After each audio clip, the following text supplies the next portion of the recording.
یعنی کہ کچھ مل دیا جائے. بعضوں کو مجبوری ہوتی ہے کہ کوئی ایسا کپڑا ہوتا ہے یا کوئی چیز ہوتی ہے جو لٹکی ہوئی ہے, یا آپ نے پہلے سے کوئی بہت زبردست پینٹنگ خریدی ہوئی ہے اور بہت قیمتی بھی ہے, آپ اس کو پھینک بھی نہیں سکتے, کسی کو بھی نہیں دے سکتے, تو پھر آپ کیا کریں کہ جہاں تصویر ہے بس اس تصویر کے چہرے کو کاٹ دیں, یعنی کاٹنے سے مراد کے اوپر کچھ پھیر دیں. تو کہا کہ اس کا سر کاٹ دیا جائے اور درخت کی مانند ہو جائے, اور پردے کے متعلق حکم فرمائے کہ اسے کاٹ کر 2 تکیے بنائے جائیں جو پھینکے جائیں اور پاؤں سے روندے جائیں, یعنی لٹکائی نہ جائے تصویر, بلکہ اگر اس کی بے ادبی ہو رہی ہے تو پھر بھی خیر ہے, یعنی جیسے بچوں کا وہ بیڈنگ وغیرہ جو ہوتی ہے تو اس کے اوپر پیشاب بھی کر دیتے ہیں, یا ویسے بھی وہ نیچے آ رہے ہیں, پھر بھی احتیاط یہ ہے کہ اس میں ایسے کارٹون اور پکچر نہ ہو. بچوں کو نیچر سے جیسے سینریز وغیرہ ہے, پھول ہے اور درخت ہے, ایسی چیزوں سے زیادہ مانوس کرے. اور کتے کے متعلق فرمائیے کہ اسے نکال باہر کیا جائے. چنانچہ رسول اللہ صلی اللہ علیہ وسلم نے ایسا ہی کیا. صحیح مسلم کی روایت میں آتا ہے, جبریل علیہ السلام نے رسول اللہ صلی اللہ علیہ وسلم سے وعدہ کیا کہ وہ ایک خاص گھڑی میں ان کے پاس آئیں گے. چنانچہ وہ گھڑی آ گئی, لیکن جبریل علیہ السلام نہ آئے. اس وقت آپ کے ہاتھ میں ایک عصا تھا, آپ نے اسے اپنے ہاتھ سے نیچے پھینکا اور فرمایا, نہ اللہ اپنے وعدے کی خلاف ورزی کرتا ہے, نہ اس کے رسول یعنی فرشتے خلاف ورزی کرتے ہیں. پھر آپ نے دھیان دیا تو آپ کی چارپائی کے نیچے کتے کا ایک پلہ تھا, تو آپ نے فرمایا, اے عائشہ یہ کتا یہاں کب گھسا؟ تو انہوں نے کہا, اللہ کی قسم مجھے بالکل پتہ نہیں چلا. چنانچہ آپ نے حکم دیا تو اس پلے کو نکال دیا گیا. پھر جبریل علیہ السلام تشریف لے آئے, تو رسول اللہ صلی اللہ علیہ وسلم نے فرمایا, آپ نے میرے ساتھ وعدہ کیا تھا, میں آپ کی خاطر بیٹھا رہا, لیکن آپ نہیں آئے. تو انہوں نے کہا, آپ کے گھر میں جو کتا تھا مجھے اس نے روک لیا. بے شک ہم ایسے گھر میں داخل نہیں ہوتے جس میں کتا ہو, نہ اس گھر میں داخل ہوتے ہیں جہاں تصویر ہو. اور جہاں تک کتا رکھنے کا تعلق ہے تو صرف یہ نہیں کہ فرشتے نہیں آتے بلکہ اور نقصان بھی ہے. کتا رکھنے سے نیکیوں کے 2 قرات کم ہو جاتے ہیں. حدیث میں آتا ہے, صحیح مسلم کی روایت ہے, جس گھر والوں نے جانوروں کی حفاظت یا شکاری کتے کے علاوہ, یہ 2 الاؤڈ ہے, گھر کی حفاظت جیسے باہر گیٹ کے پاس ہے, آؤٹ سائڈ ہے, اور شکاری کتا جس سے شکار کیا جاتا ہے, تو قرآن میں اس کے بارے میں آتا ہے کہ اس کا پکڑا ہوا شکار بھی حلال ہے, یعنی اس کے اپنے کام کی وجہ سے. یعنی اللہ تعالیٰ نے کتوں کو بیکار نہیں پیدا کیا, ان سے بہت سے کام لیے جاتے ہیں. اگر آپ گننے لگے تو کئی ان کے فائدے بھی ہیں,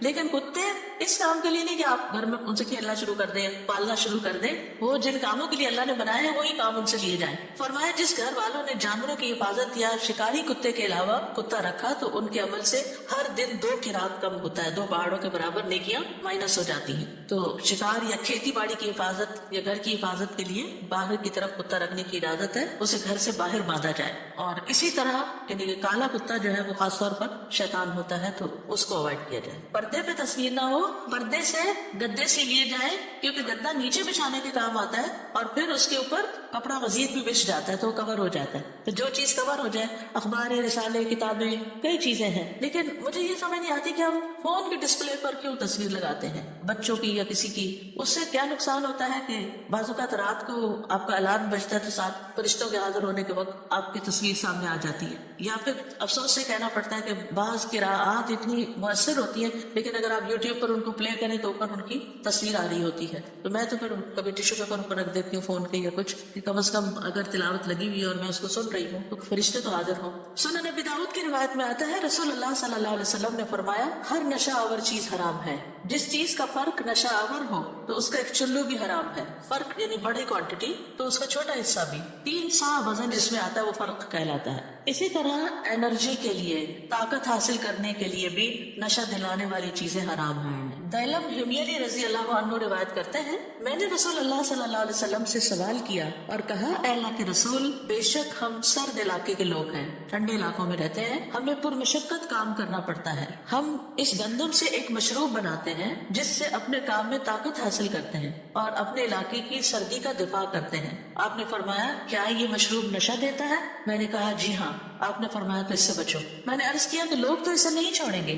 آپ نے فرمایا, اگر وہ نہ چھوڑے تو اس پر ان سے قتال کرو. یعنی پھر ظاہر ہے کہ یہ اللہ کے دین کے خلاف بات جاتی ہے. پھر اسی طرح یہ کہ شراب کی کئی قسمیں ہوتی ہیں, تو ہر قسم جس میں نشہ ہو وہ حرام ہے. عمر رضی اللہ عنہ کہتے ہیں کہ جب شراب کی حرمت نازل ہوئی تو اس وقت یہ 5 چیزوں سے تیار ہوتی تھی, انگور, کھجور, شہد, گندم اور جو سے. اور شراب یعنی خمر سے مراد ہر وہ چیز ہے جو عقل پہ پردہ ڈال دے, عقل کو چھیڑ دے. اسی طرح شراب سے سرکہ بنانے کی حرمت ہے, یعنی سرکہ ویسے اپنے طریقے سے بنایا جائے لیکن شراب سے نہیں. انس رضی اللہ عنہ کہتے ہیں, صحیح مسلم کی روایت ہے کہ نبی صلی اللہ علیہ وسلم سے شراب کو سرکہ بنانے کے بارے میں سوال کیا گیا تو آپ نے فرمایا نہیں. اسی طرح شراب سے علاج کرنے کی بھی حرمت ہے. آپ نے فرمایا کہ یہ دوا نہیں بلکہ دا ہے. دا کا مطلب بیماری ہے. شراب جو ہے اس سے متعلق بہت سخت وعیدیں آئی ہیں ہمارے دین میں. صحیح بخاری کی روایت میں آتا ہے وَلَا يَشْرَبُ الْخَمْرَ حِينَ يَشْرَبُهَا وَهُوَ مُؤْمِنٌ. جب کوئی شخص شراب پیتا ہے تو شراب پینے کے وقت وہ مومن نہیں ہوتا. تو جنت سے محروم کرنے والا فعل ہے. نبی صلی اللہ علیہ وسلم نے فرمایا شراب کا عادی جنت میں داخل نہیں ہوگا. اس کو ام الفواحش اور اکبر الکبائر کہا گیا. نبی صلی اللہ علیہ وسلم نے فرمایا شراب بے حیائیوں کی جڑ ہے اور سب سے بڑا کبیرہ گناہ ہے. جو اس کو پیے گا وہ اپنی ماں، اپنی خالہ، اپنی پھپھی سے زنا کر بیٹھے گا. پھر ہر طرح سے ملعون فعل ہے. رسول اللہ صلی اللہ علیہ وسلم نے فرمایا شراب سے متعلق 10 طرح سے لعنت کی گئی ہے. خود شراب کی ذات پر، اس کو نچوڑنے والے پر، نچڑوانے والے پر یعنی جو آرڈر کرے، اس کے بیچنے والے پر، اس کے خریدنے والے پر، اس کے اٹھانے والے پر، جس کے پاس لے جائی جائے اس پر، اس کی قیمت کھانے والے پر، اسے پینے والے پر، اس کو پلانے والے پر. اسی طرح ایک اور حدیث میں شراب کو ہر شر کی کنجی بتایا گیا ہے. یعنی اس سے ایک نہیں بے شمار خرابیاں پھوٹتی ہیں. آپس کے ریلیشن شپ خراب ہوتے ہیں، انسان کی عقل ماری جاتی ہے. عقل کی بنا پر انسان کو باقی مخلوقات پر فضیلت حاصل. پھر انسان دوسروں کے حقوق مارنے لگتا ہے، پیسے چوری کر کے ایسے نشہ خریدتا ہے. یعنی عقل کا بھی نقصان ہے، جان کا بھی، عزت و عصمت کا بھی، کیونکہ ام الخبائث ہے. مثلا کوئی چوری کرتا ہے تو اس میں مال کا نقصان ہے، کوئی زنا کرتا ہے تو عزت اور عصمت کا نقصان ہے. لیکن جب کوئی شراب پیتا ہے تو اس میں بہت ساری مزید خرابیاں بھی ساتھ شامل ہو جاتی ہیں. ایسے دسترخوان پر بیٹھنے کی ممانعت ہے جہاں شراب پلائی جا رہی ہو. اسی طرح اگر کوئی شخص شراب پی کے مر جائے اور شراب اس کے پیٹ میں ہو تو وہ جاہلیت کی موت مرے گا. شراب پینے والے کی 40 دن کی نماز قبول نہیں ہوتی. شراب خواستوں کی جڑ ہے. جو دنیا میں شراب پیے گا اسے جہنمیوں کی پیپ پلائی جائے گی. قیامت سے پہلے سود، زنا اور شراب عام ہو جائے گی.